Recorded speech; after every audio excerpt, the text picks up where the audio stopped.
Jacques Lacan, reinventar el psicoanálisis.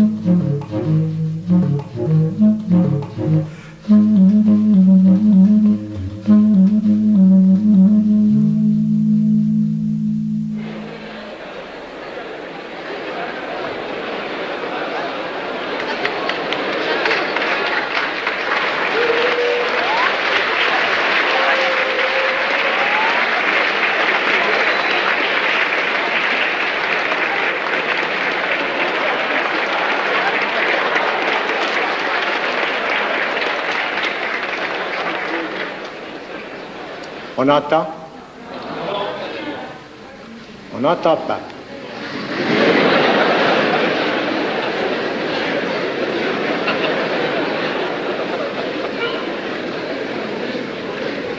Et comme ça, entend-on.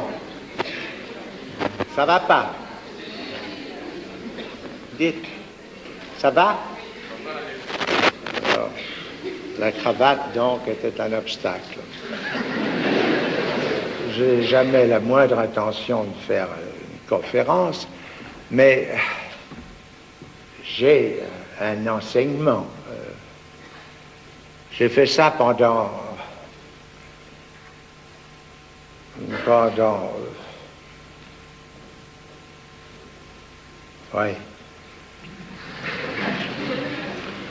très longtemps, enfin. J'ai fait ça pendant 17 ans.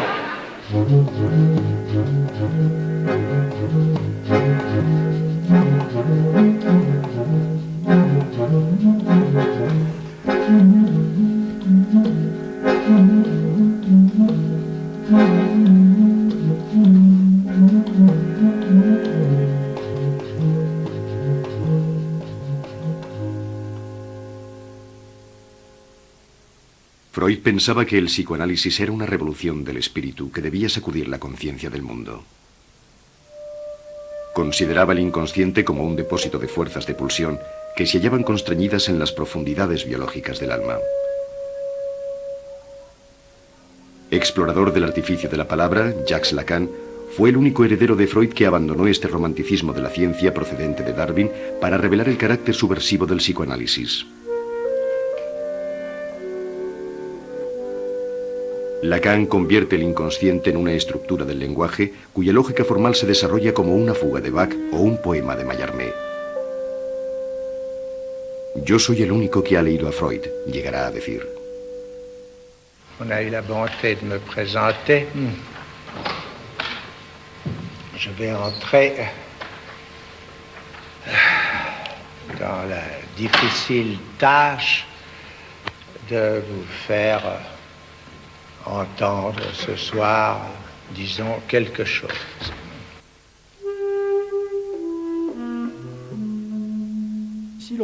Para entender realmente el paso de Freud a Lacan y la importancia del psicoanálisis en Lacan, hay que darse cuenta de que supuso una reconstrucción total de los conceptos, como por ejemplo el concepto del sujeto. ¿Cómo caracterizar el sujeto en el momento en que aparece claramente en la doctrina lacaniana? En el fondo aparece a partir de varios elementos. En primer lugar, el sujeto es lo que debe ser pensado en la construcción del yo. Porque antes de teorizar a fondo sobre el sujeto, Lacan se interrogó primeramente sobre el yo. Pero en Freud, el yo es un concepto sin mucho misterio. Es el sistema percepción-consciencia.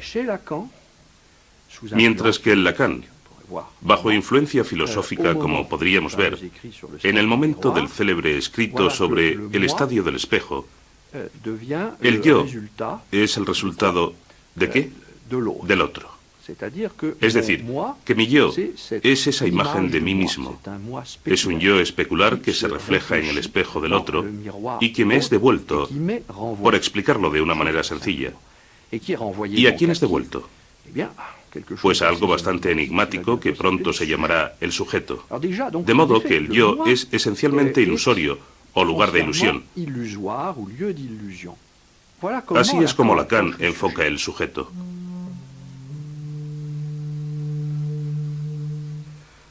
El estadio del espejo es el momento durante el cual el niño, entre los 6 y los 18 meses, anticipa el dominio de su unidad corporal por la captación de su imagen en un espejo.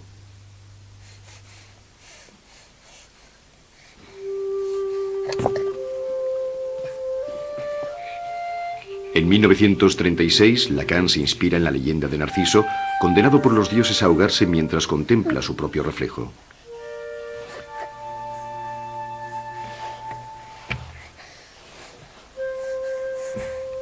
Cuando el sujeto reconoce al prójimo, alcanza la socialización y se desprende del mundo interior centrado en el yo.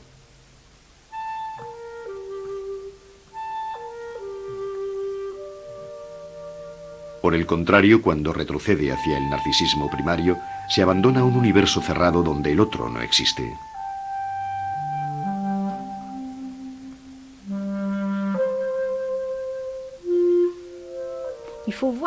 Hay que contemplar la aportación de Lacan como un cuadro moderno. Lacan ya no representa el universo clásico de las imágenes, sino el universo de la pintura moderna. Es la pintura de Picasso frente a la pintura clásica. La nariz se ha desplazado, los ojos se han movido, las imágenes están fracturadas. Toda la modernidad está representada, mientras que Freud representa una imagen mucho más clásica del sujeto. Precisamente por eso podemos relacionar a Lacan con el barroco. Todo está deformado. Es como si fuera Freud, pero desmesurado.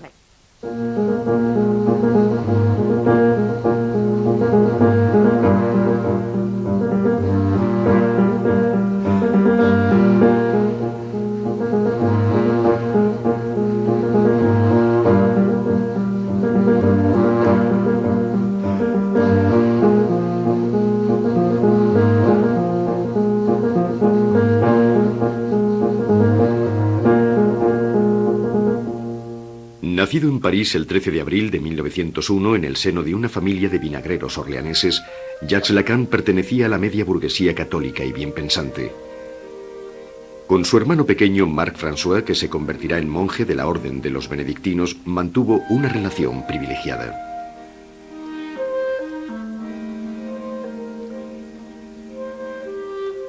Durante sus estudios en el colegio Stanislas se inicia en la obra de Nietzsche y de Spinoza, y más tarde rechaza el catolicismo.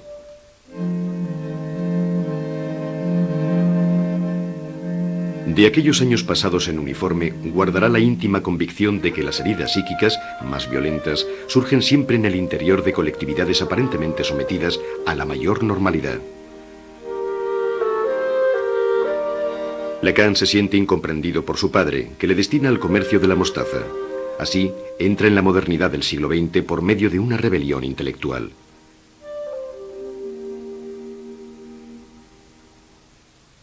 Deseoso de explorar la raíz de la locura, cuyas sombras había percibido en su propia familia, se orienta hacia la psiquiatría. En el hospital de Saint-Anne se enfrenta al sufrimiento de un asilo y se apasiona por la paranoia, una forma de locura tan coherente que Freud la comparaba con un sistema filosófico. Lacan hace de la paranoia un modo de razonamiento lógico inscrito en el corazón de la personalidad humana.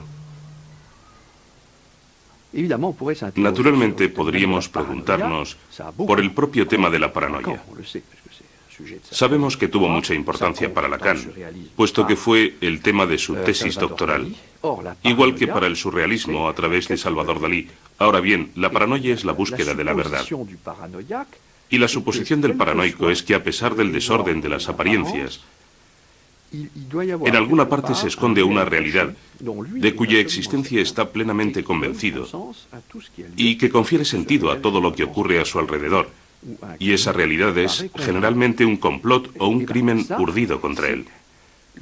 Y precisamente esa es la estructura misma de nuestra búsqueda del conocimiento. Por tanto, cuando deseamos conocer las cosas oscuras, las cosas ocultas, como decían los escépticos, todos nosotros somos esencialmente paranoicos. De este modo, la paranoia o la psicosis revelarían la propia estructura del deseo de conocer, que desde Aristóteles todos sabemos que es el deseo de la ciencia. Y yo creo que eso fascinaba a Lacan, porque eso significa que el fondo del espíritu es delirio, y si el fondo del espíritu es delirio, la verdad se halla al final de esa búsqueda delirante.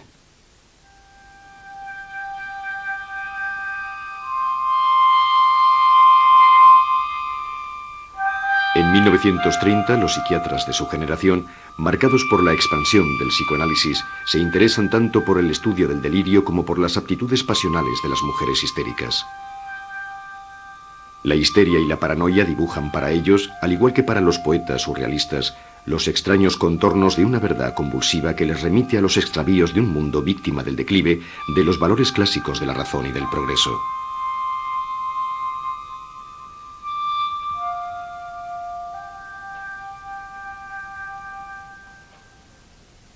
En 1932, Lacan publica su tesis de medicina dedicada al estudio de un caso de paranoia femenina.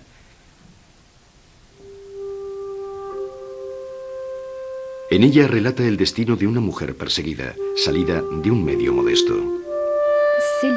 Es la historia de una empleada de correos que sueña con otra vida, que comete una tentativa de asesinato sobre la persona de una célebre actriz de la época, Huguette Duflos, y que fracasa en su intento. Después del intento de asesinato de Huguette Duflos, de aquella actriz de teatro, Marguerite Pantin, Marguerite Ancier, el caso Aimé, es internada en el hospital de Saint-Anne y de allí se la confía al cuidado de Lacan, que aún no es psicoanalista, sino psiquiatra, y él va a hacer una descripción fascinante que interesará a todo el medio psiquiátrico y literario de la época. Y esta mujer, en el fondo, lo que Lacan muestra en esta historia de paranoia de autocastigo es que al atacar a la actriz, ella estaba atacando su ideal del yo, aquel con el que más se identificaba. Al año siguiente, en 1933, las hermanas Papin, sirvientas en la ciudad de Mans, asesinan salvajemente a su señora. Como en el caso Aimé, Lacan muestra que el verdadero móvil del crimen no es el odio de clases, sino la estructura paranoica a través de la cual un sujeto ataca el ideal del amo que lleva dentro de sí.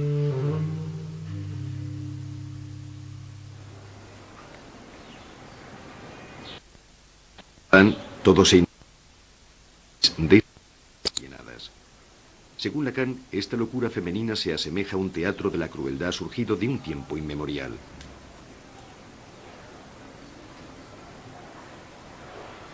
Es la manifestación contemporánea de una tragedia clásica, revisada y cotidiana del amo y del esclavo.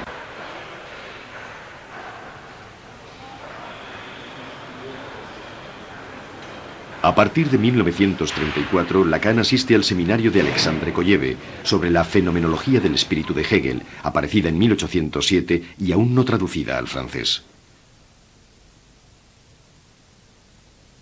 De origen ruso, Kolleve ofrece a sus oyentes un comentario perspicaz del texto de Hegel, apoyándose en ejemplos concretos sacados de la historia política del momento. Georges Bataille y Raymond Queneau son adeptos a esta enseñanza oral de la que Lacan imitará el estilo. Lo que al parecer Lacan retiene de las lecciones de Kolleve es la insistencia con la que es el sistema hegeliano en función de la dialéctica entre amo y esclavo. Y la dialéctica entre amo y esclavo, que tiene a su vez su origen en la lucha a muerte de las conciencias, permitió a Lacan concebir el sujeto y que el sujeto se haya dividido.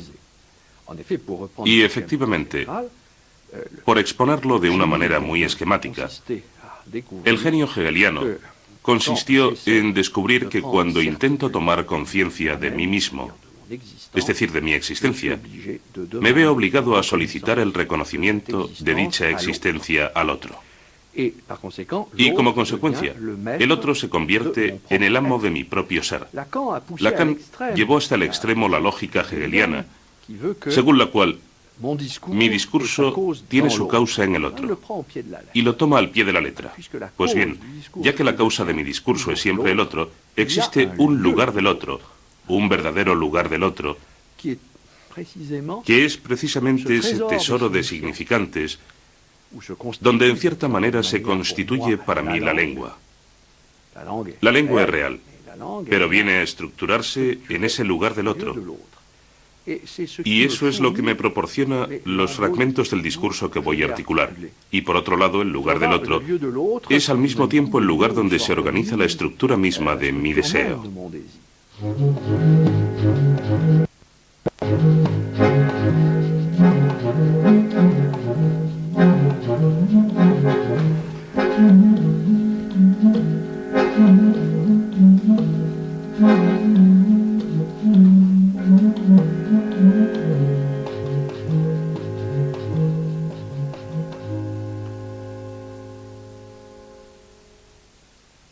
En 1934, Lacan se casa con Marie-Louise Blondin, con la que tendrá 3 hijos, Caroline, Tribot y Sibylle.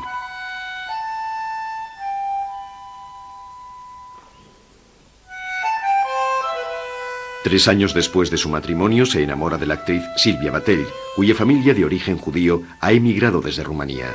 En aquella época estaba separada del escritor Jacques Bataille, del que aún era esposa legítima, y con el que tuvo su primera hija, Laurence, que más tarde se hará psicoanalista. Durante la ocupación, refugiada en zona libre, Sylvia tendrá con Lacan una segunda hija, Judith, nacida en 1941. Finalizada la guerra, Lacan se casa con Sylvia, pero con el acuerdo de Marie-Louise oculta a los hijos de su primer matrimonio la existencia de su segundo hogar.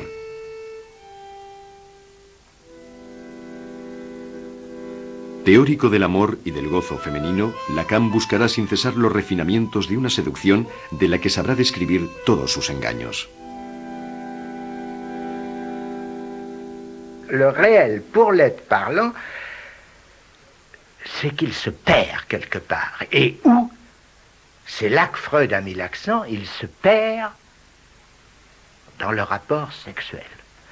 Il est absolument fabuleux que personne n'ait articulé ça avant Freud, alors que c'est la vie même des êtres parlants. Qu'on se perde dans le rapport sexuel, c'est évident, c'est massif, c'est là depuis toujours, et après tout, jusqu'à un certain point, on pourrait dire que ça ne fait que continuer. Si Freud a centré les choses sur la sexualité, c'est dans la mesure où, dans la sexualité, l'être parlant bafouille. Est-ce qu'il a ou non le sentiment qu'il y a quelque chose qui se répète dans sa vie, toujours la même, et que c'est ça qui est le plus lui? Qu'est-ce que c'est que ce quelque chose qui se répète? Un certain mode du jouir.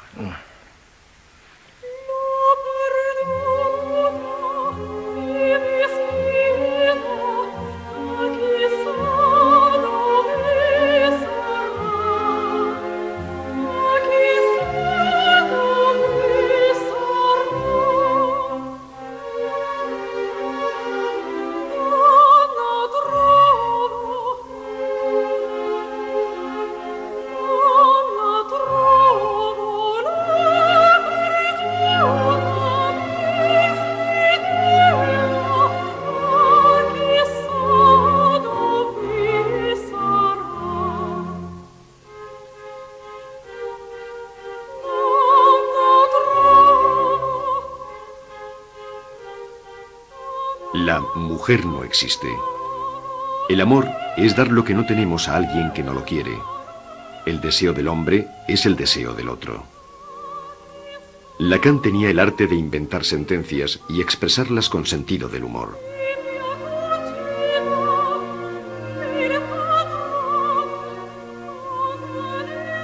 Juliette Michel, militante feminista comprometida en la lucha anticolonial, fue la primera en introducir el pensamiento de Lacan en el mundo anglófono antes de convertirse ella misma en psicoanalista. En Inglaterra, y espero no adornar demasiado la realidad haciendo prueba de nostalgia hacia el pasado, creo que nos apropiamos de Lacan. A menudo nos han acusado. A menudo me han acusado de tergiversar el pensamiento de Lacan, pero creo que fue una apropiación con fines políticos. No es que fuéramos demasiado estúpidos para entender sus sutilezas. Ciertamente es una posibilidad, pero esa no era la razón principal de aquella situación. Lo que nosotros queríamos es que Lacan sirviera a nuestras reivindicaciones políticas de izquierdas y al mismo tiempo que sirviera al feminismo. El feminismo llegó a Inglaterra con un fuerte eslogan: todo lo que es personal es política. Pero las mujeres no aparecíamos en ningún estudio, en ninguna estadística sobre la educación o sobre el trabajo en los años 60. Las mujeres no existíamos como categoría. Hemos olvidado que las mujeres no éramos una categoría, y la teoría de Lacan hablaba de esa no categoría de las mujeres. Por lo tanto, Lacan tenía un doble interés.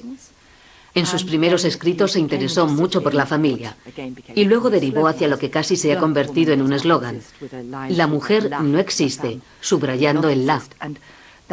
Y esa combinación de no existencia de las mujeres o de la mujer y el interés por la familia hablaba precisamente de la situación en la que nos encontrábamos en la cultura inglesa en aquella época.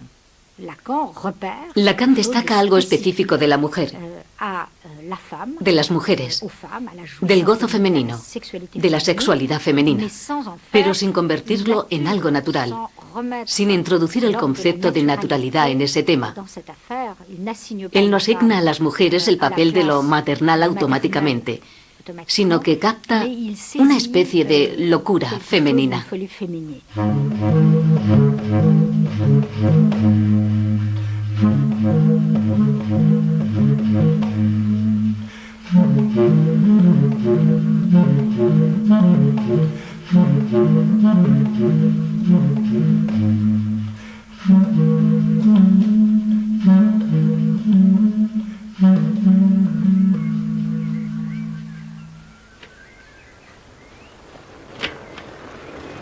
La tradición de la presentación de enfermos, heredada de la medicina hospitalaria, consistía en exhibir a un paciente ante un auditorio de facultativos o de estudiantes para que éstos le hicieran unas preguntas cuya significación profunda se suponía que se le escapaba.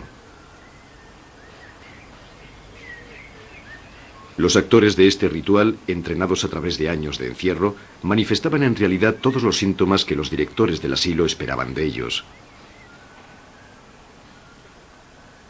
Lacan rompe esta clínica de la mirada para dar la palabra a los enfermos.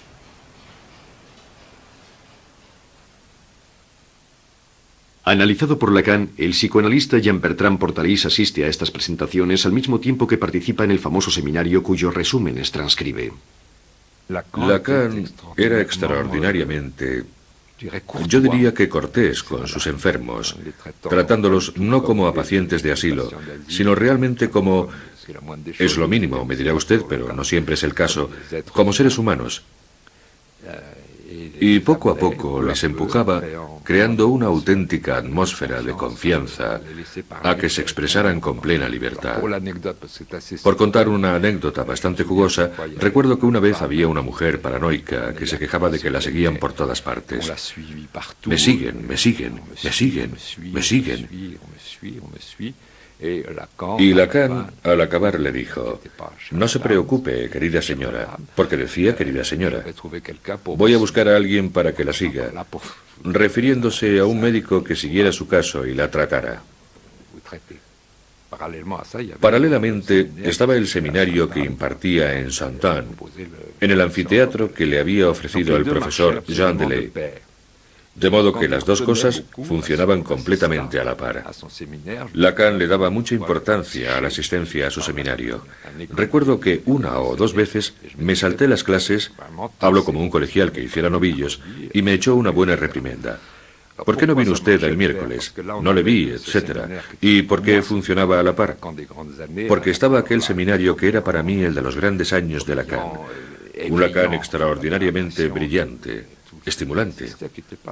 Todos los que asistíamos, aunque tampoco formábamos legión, éramos cerca de un centenar, teníamos la sensación de estar participando, no solo de asistir, de estar participando en el nacimiento del psicoanálisis, en su reinvención, como si fuéramos pioneros, como quizá pudieron serlo los primeros discípulos de Freud.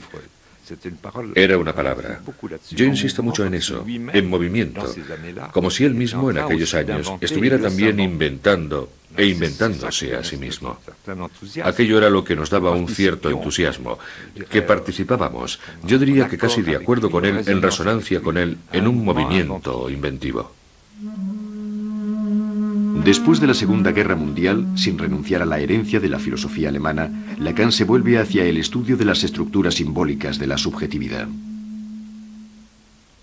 Apoyándose en los trabajos del antropólogo Jean-Claude Lévi-Strauss y del lingüista Roman Jakobson, hace del inconsciente el lugar de una cadena de significantes. Lévi-Strauss tuvo una importancia considerable en sus trabajos. ¿Por qué? Porque el problema que resolvió en cierto modo Lévi-Strauss con las estructuras elementales del parentesco fue mostrar que la prohibición del incesto, es decir, ese corte, esa obediencia a la ley de lo simbólico, en el fondo representa el paso de la naturaleza a la cultura. En otras palabras, el hombre no se prohíbe el incesto porque le horrorice, sino porque desea el incesto. Eso ya lo había señalado Freud. Pero Lévi-Strauss muestra que es algo estructural de las relaciones de parentesco. De ese modo, pasamos a la organización estructural de las relaciones de parentesco, que determina las estructuras simbólicas de la sociedad. Y estas estructuras simbólicas están dominadas por unas reglas, que son las reglas del lenguaje. ¿Qué es la cadena significante? La cadena significante es la estructura básica del inconsciente, es decir, del lenguaje del discurso, tal como lo crea el sujeto humano, puesto que los hombres se definen por el habla. ¿Por qué hablamos de cadena significante? El concepto procede naturalmente de la lingüística de Ferdinand de Saussure y de lo que conocía de Jakobson, etc. Pero quiere decir que cuando hablamos, movilizamos en un orden totalmente aleatorio estructuras, es decir, diferencias. El lenguaje está marcado por diferencias, diferencias de fonemas, diferencias de palabras, y estas diferencias se articulan siguiendo una lógica. Y Lacan habla de una cadena porque los significantes se encadenan según una lógica, y la cura analítica debe encaminarse a poner de manifiesto esa lógica que es común a todo sujeto. Pero esa cadena no se cierra, o más bien, se cierra en un final ausente. Es directamente infinita. No se cierra como una pulsera. Es como una pulsera cuyo cierre hubiese saltado. Y ese punto donde salta es, según Lacan, la causa de todo. Como decía Lenin, con quien se relacionaba en otro tiempo Lacan, una cadena es tan fuerte como la fuerza de su eslabón más fuerte, que su eslabón más débil. Un interesante lapsus. Pues bien, el eslabón más débil es el que da su coherencia a la cadena, y al mismo tiempo, el que llegado el caso la hace saltar. Y ese eslabón es el objeto del deseo al que llamará el objeto petit a. Petit a porque es otro, siempre es otro del que creemos, de modo que es radicalmente otro. Y hasta tal punto es otro que no podemos representárnoslo. Ce que l'expérience nous montre, c'est que cet un langage dont j'ai parlé et qui est ce dans quoi vous avez tous cru et grandi, que vous avez reçu chacun, disons le mot dans votre famille, n'est-ce pas, n'est pas là quelque chose qui vous a été transmis sans vous véhiculer en même temps toute une réalité frémissante et vacillante, enfin, qui est faite du désir de vos parents. C'est pour autant que dans la formation de chacun, cette incidence par la mère, enfin par la langue maternelle, enfin par ce quelque chose qui est à la fois au principe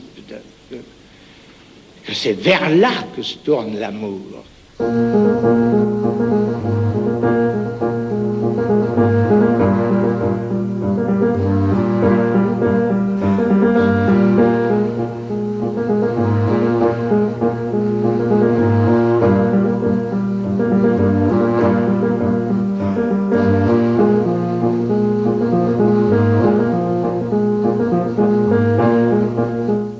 Pionera del psicoanálisis, Marie Bonaparte se consideraba en 1950 como la única heredera francesa de Freud, cuyo recuerdo celebraba fielmente con el apoyo de la IPA, la International Psychoanalytical Association, fundada por Freud en 1910. La IPA estaba entonces dominada por una corporación de honorables clínicos, mayoritariamente anglófonos y poco abiertos a la virtuosidad de las especulaciones lacanianas. Criticado por los defensores de aquella legitimidad, Lacan abandona la Sociedad Psicoanalítica de París y participa en 1953 con Daniel Lagache, Charles Leclerc, Vladimir Granov y François Perrier en la creación de la Sociedad Francesa de Psicoanálisis. Su amiga Françoise Dolto, fundadora de un nuevo enfoque psicoanalítico de la infancia, le ofrece su apoyo. De modo que fundan la Sociedad Francesa de Psicoanálisis, que durará 10 años y que será un caldo de cultura para toda la juventud de la época. Y Lacan, ya sea como analista, controlador, maestro, iniciador o estimulador, a través de sus seminarios que tienen lugar en el Hospital Sainte-Anne en aquel momento y de la presentación de los enfermos, se convierte en el gran renovador, en el gran reinventor del psicoanálisis en Francia. Y aquella generación tiene la sensación de ser la pionera en algo nuevo alrededor de Lacan, pero al mismo tiempo desean permanecer en la IPA, en esa legitimidad freudiana en la que ya no están, porque sus maestros han dimitido. La característica de Lacan es que se enfrenta al conjunto, que se toma por Freud y es el único que dice: yo regreso a los orígenes, regreso en el sentido de Freud, no un postfreudismo, ni tampoco dejar atrás a Freud. De modo que se presenta como refundador, y el refundador es transgresivo, no respeta ninguna regla. Pero para la IPA resulta inaceptable, y no solo por la duración de las sesiones. Están dispuestos a aceptar las enseñanzas de Lacan. Aceptan totalmente sus enseñanzas, pero solo si permanece en la IPA como filósofo teórico, nunca como formador de alumnos. Así que Lacan va a encontrarse en una situación totalmente distinta a la de Freud, siendo fundador y a la vez director de la escuela. Es decir, que Lacan, al fundar la Escuela Freudiana de París en 1964, va a ejercer funciones que Freud nunca ejerció. Será a la vez cabeza pensante, analista y jefe político de su escuela. Es decir, que acumula todas las funciones, mientras que Freud había delegado el poder, digamos político, a sus discípulos. Fundo, solo como lo he estado siempre, en mi relación con la causa psicoanalítica, la Escuela Francesa de Psicoanálisis, cuya dirección asumiré personalmente durante los próximos 4 años, pues nada me impide responder de ello en el momento presente. Única en su género, la aventura de la Escuela Freudiana de París acabará 16 años más tarde, en 1980. Gracias a ella, Lacan pudo situar el deseo de ser analista en el corazón mismo de la formación de futuros didactas. L'inconscient reste le cœur de l'être pour les uns, et d'autres croiront me suivre à en faire l'autre de la réalité. La seule façon de s'en sortir, c'est de poser qu'il est le réel, ce qui ne veut dire aucune réalité.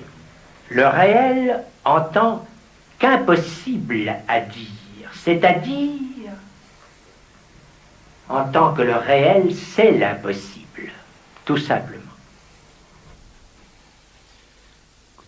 La verdad es que me produce un efecto curioso, casi una extrañeza inquietante, porque estoy oyendo la voz de Lacan y al mismo tiempo le he imitado tantas veces, ya lo ve, transferencia, no muerte, que no sé muy bien si es a mí a quien escucho o a él.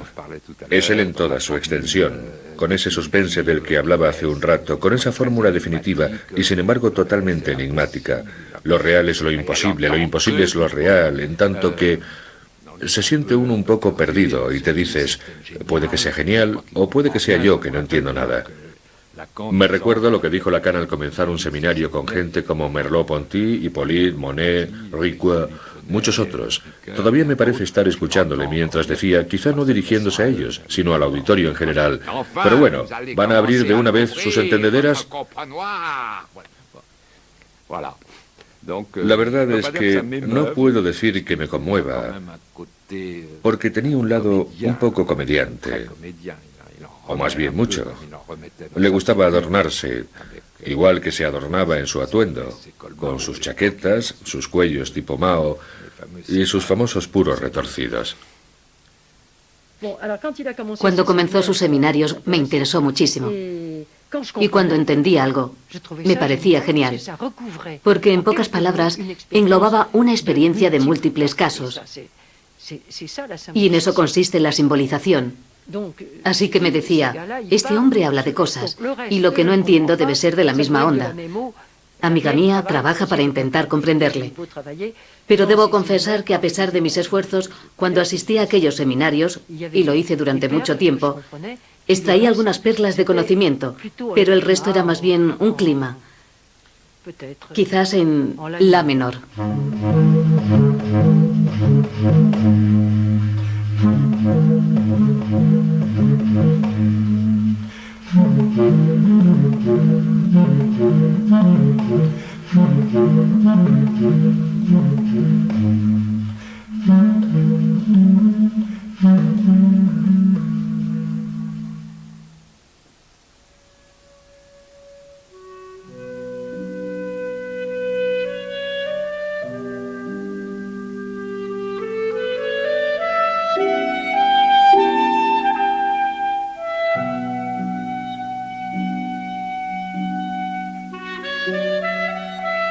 Fue en Roma, en 1953, en esta ciudad que ama apasionadamente, hasta el punto de regresar a ella sin cesar, donde Lacan definió los tres términos principales de su enseñanza durante un discurso dirigido a los miembros de la Sociedad Francesa de Psicoanálisis. Le symbolique, l'imaginaire et le réel. Les trois registres par lesquels j'ai introduit un enseignement qui ne prétend pas innover, mais rétablir quelque rigueur dans l'expérience de la psychanalyse, les voilà, jouant à l'état pur dans leur rapport le plus simple. Los tres registros, por medio de los cuales Lacan quiere restablecer la dignidad del psicoanálisis. Tres registros que están anudados entre sí. Eso es lo que él quiere decir. Tres conceptos fundamentales en el sentido de la más antigua tradición filosófica. El platonismo, el aristotelismo y el estoicismo tenían conceptos fundamentales. Es impresionante escuchar esa pretensión en la fundación. Y lo real es lo que permite anudarse a lo simbólico y a lo imaginario, y anudarse a sí mismo a los demás. De modo que si separamos unos de otros los tres términos, la estructura fundamental del ser se derrumba. ¿Qué es lo imaginario para Lacan?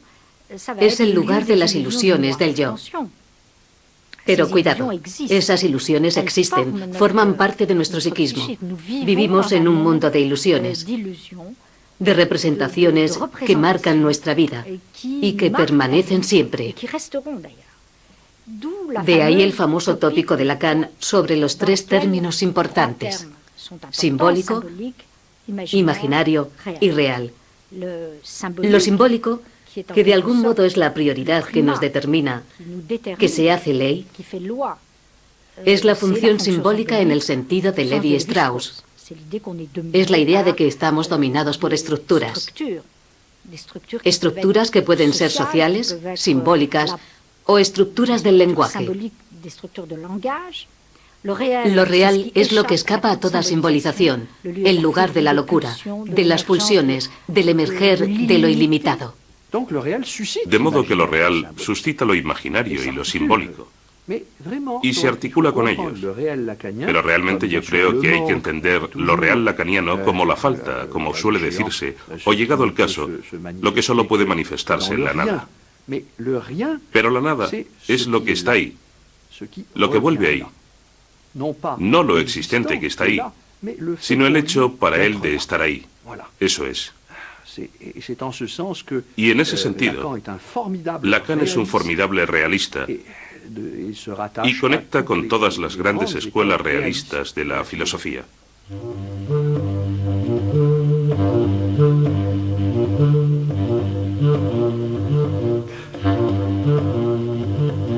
En 1963, el filósofo Louis Althusser invita a Lacan a la Escuela Normal Superior. Embarcado él mismo en una lectura estructural de la obra de Marx, que trata de desligar el comunismo de su derivación staliniana, le ofrece un brillante auditorio de jóvenes alumnos en busca de una revolución cultural que tiene a China como horizonte. Entre ellos, Jacques Miller, que se entrega con entusiasmo al servicio de los textos lacanianos. Más tarde se casará con Judith y se convertirá en el redactor de los seminarios de su suegro.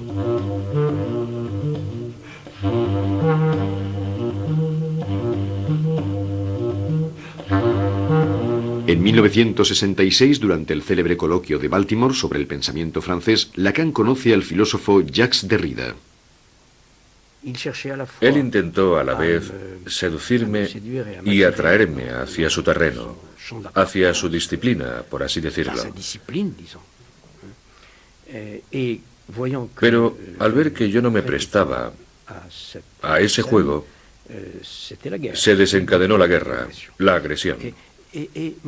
Y a pesar de todo, yo luché conmigo mismo, y creo que también contra aquella situación.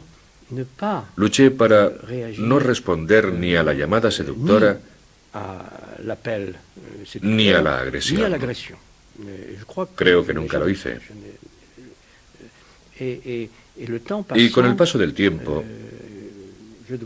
me refiero a después de su muerte, aunque yo ya sabía que pasaría esto cuando aún vivía, con el paso del tiempo, en el fondo he acabado por amar aquella situación, por amar aquel recuerdo. Pero en fin, ya ha pasado. Fue una especie de... Hubo seducción y guerra y silencio, mucho silencio, un enorme silencio.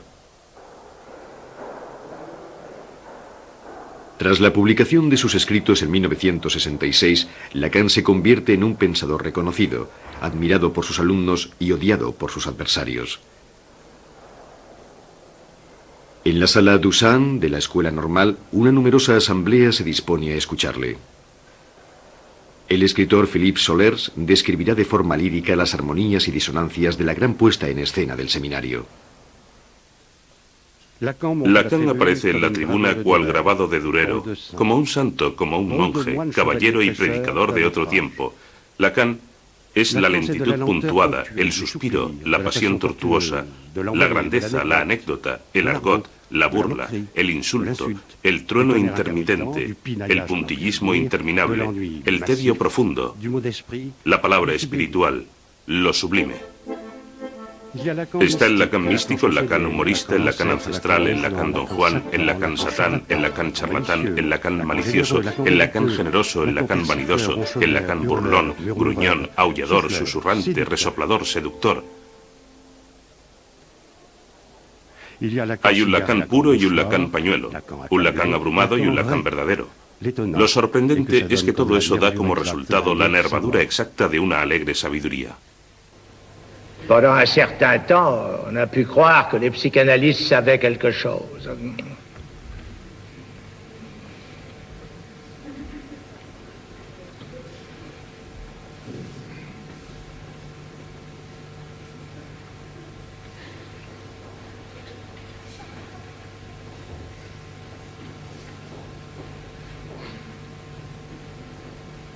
Mais ça n'est plus très répandu.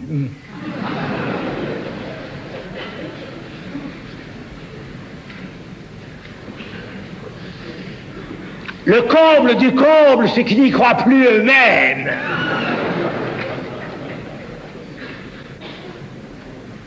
En quoi ils ont tort?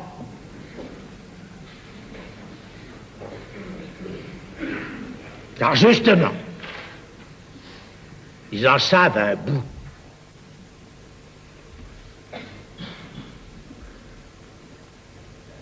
Se moquent exactement comme pour l'inconscient, dont c'est la véritable définition. Ils ne savent pas qu'ils le savent.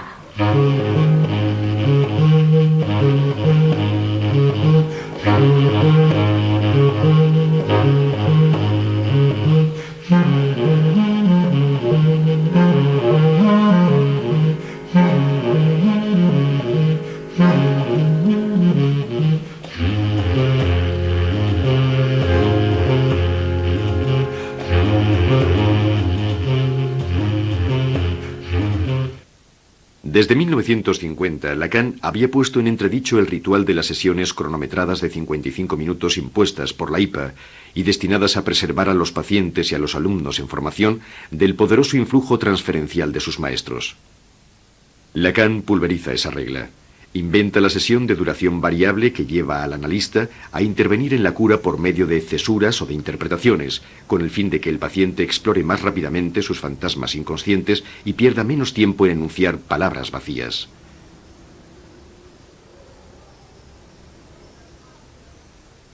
En 1971, profundamente afectada por el suicidio de su hermana, la psicoanalista portuguesa María Belo decide realizar con Lacan una segunda etapa de análisis. Creo recordar que fue una de las primeras veces que me refería al fallecimiento de mi hermana. Estaba llorando mucho y no tenía pañuelo. Él se dio cuenta y salió para traerme uno. Y bueno, yo me quedé con él, porque era un pañuelo de verdad, no un pañuelo de papel como hacen ahora. Era un pañuelo de mujer, de encaje, un pañuelo muy bonito. Así que me lo llevé para lavarlo y devolvérselo la próxima vez. Y me di cuenta de que era un pañuelo muy antiguo, porque estaba un poco rasgado y era de seda. Y de una forma imaginaria, de transferencia, pasé algún tiempo, no sé muy bien cómo se dice en francés, arreglando aquel pañuelo, haciendo una especie de encaje alrededor de aquel desgarro, que de hecho tenía mucho que ver, de una forma simbólica, con el desgarro que me había llevado hasta él. La calidad de su presencia hacía que se desencadenara un trabajo. Cada sesión desencadenaba un enorme trabajo analítico en mí, hasta el punto que cuando llegaba a mi casa escribía cartas de varias páginas que luego depositaba en su buzón durante los intervalos entre las sesiones.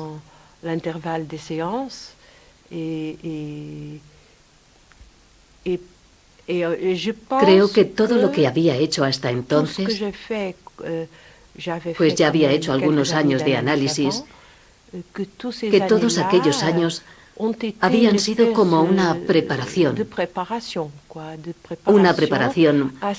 para lo que iba a desencadenarse en aquel momento.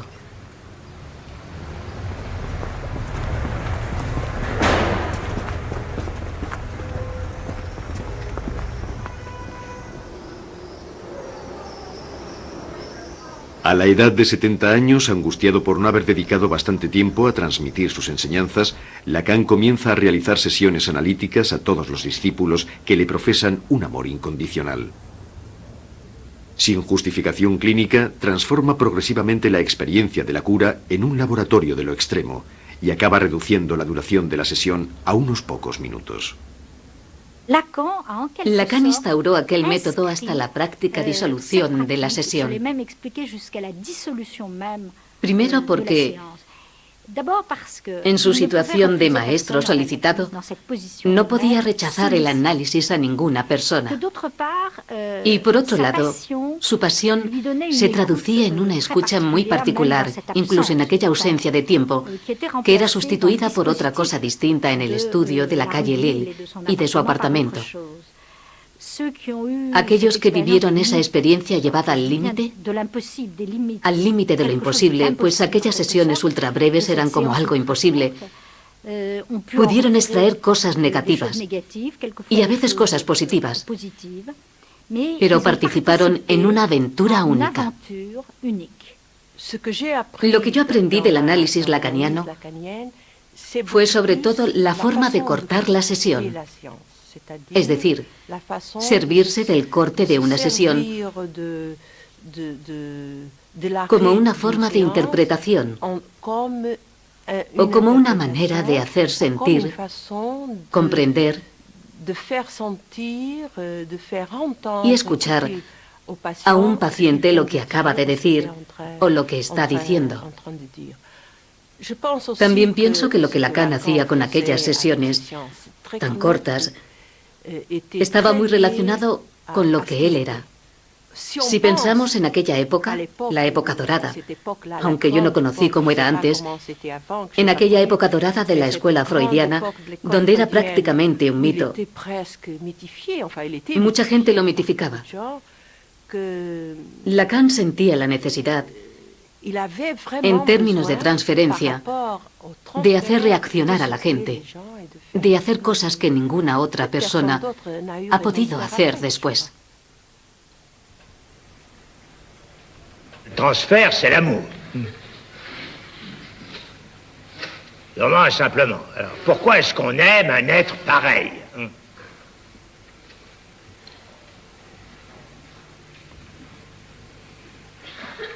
Je laisse pour l'instant la question en suspens. J'en ai donné une formule, et c'est à propos du transfert que j'ai parlé dans des termes qui sont pleins de pièges. Comme d'habitude. Comme dans tout ce que je dis, bien sûr. Pourquoi dirais-je autre chose que ce dont il s'agit, justement,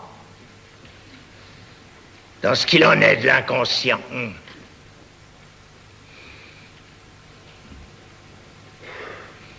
À savoir que le langage, ça n'a jamais, ça ne donne jamais, ça ne permet jamais de formuler que des choses qui ont 3, 4, 5, 10, 25 sens.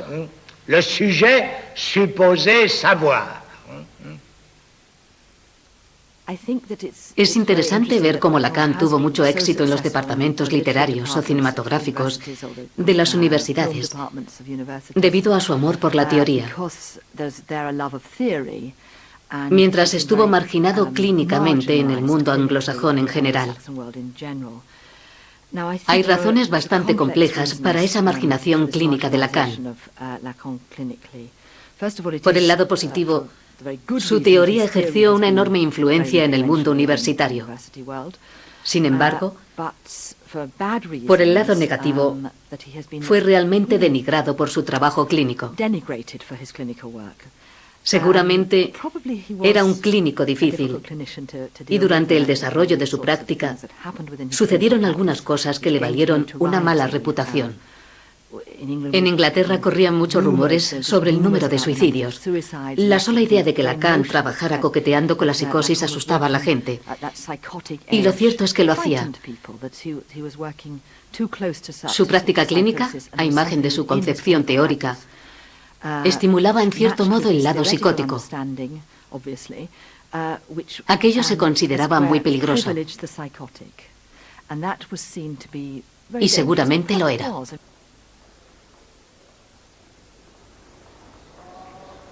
Contrariamente a otros clínicos, Lacan siempre había aceptado analizar a pacientes psicóticos o suicidas. Y a veces no conseguía evitar el paso a los hechos.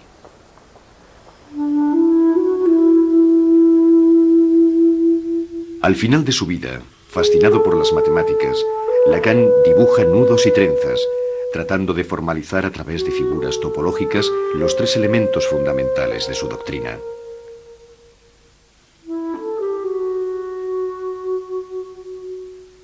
Víctima de problemas cerebrales, Lacan va perdiendo progresivamente la palabra delante de los oyentes de su seminario.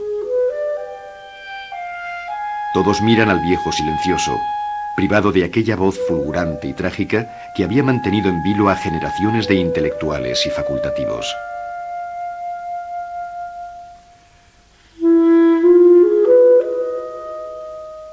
¿Qué pretendió hacer en aquella última etapa? ¿Qué pretendía? Según parece, hablaba cada vez menos. Por medio de ese silencio, y usando cifras y números en una especie de extraño pitagorismo, al parecer quiso poner de manifiesto no solo el rigor de las estructuras del inconsciente, sino lo real en sí mismo. El nudo le servía para intentar transmitir no solo lo real como verdad o lo real como inexpresable, sino lo real como lo que está ahí, en su mayor desnudez y en su mayor insignificancia. La caída de una cuerda y al mismo tiempo su enrollamiento. ¿Qué queda cuando eso se deshace? Una nada.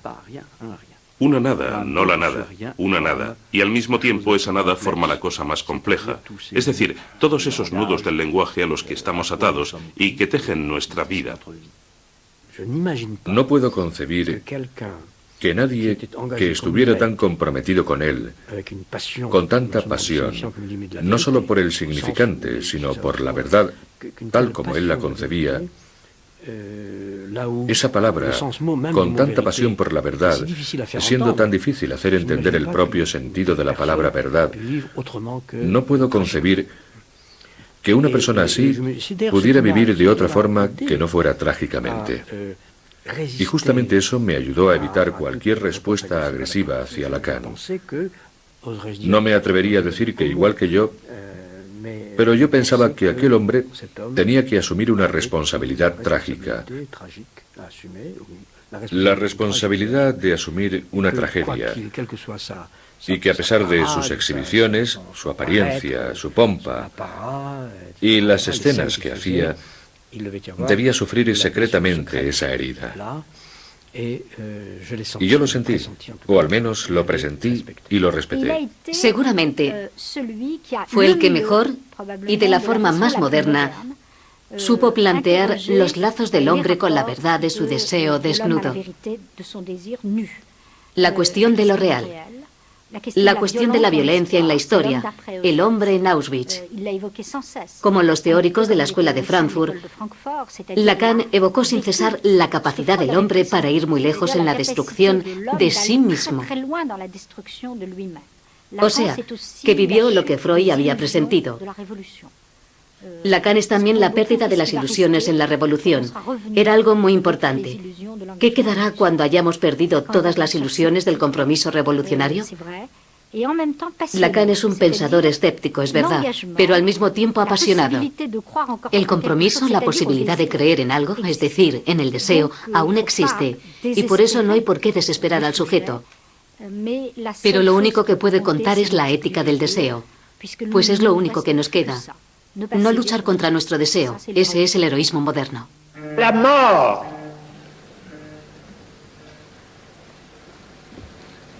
est du domaine de la foi. Vous avez bien raison de croire que vous allez mourir, bien sûr.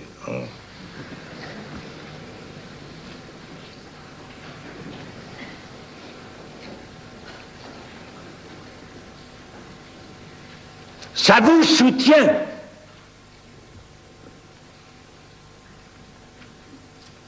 Si vous n'y croyez pas, Est-ce que vous pourriez supporter la vie que vous avez?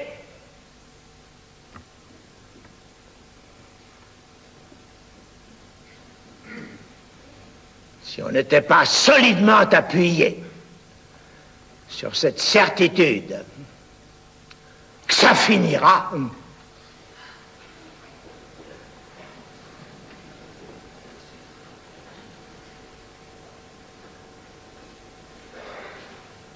comment est-ce que vous pourriez supporter cette histoire?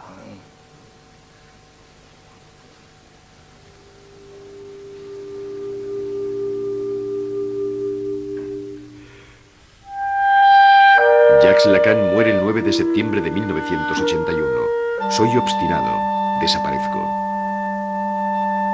Repartidos en numerosos países, sobre todo en Europa y en América Latina, los freudianos de obediencia lacaniana se han reagrupado en un sinfín de asociaciones. La mayoría se han despedido de la figura del maestro y han abandonado su práctica transgresiva, pero en todas partes del mundo han contribuido a un nuevo empuje del psicoanálisis. En cuanto a la obra de Lacan, sigue inacabada y llena de futuro.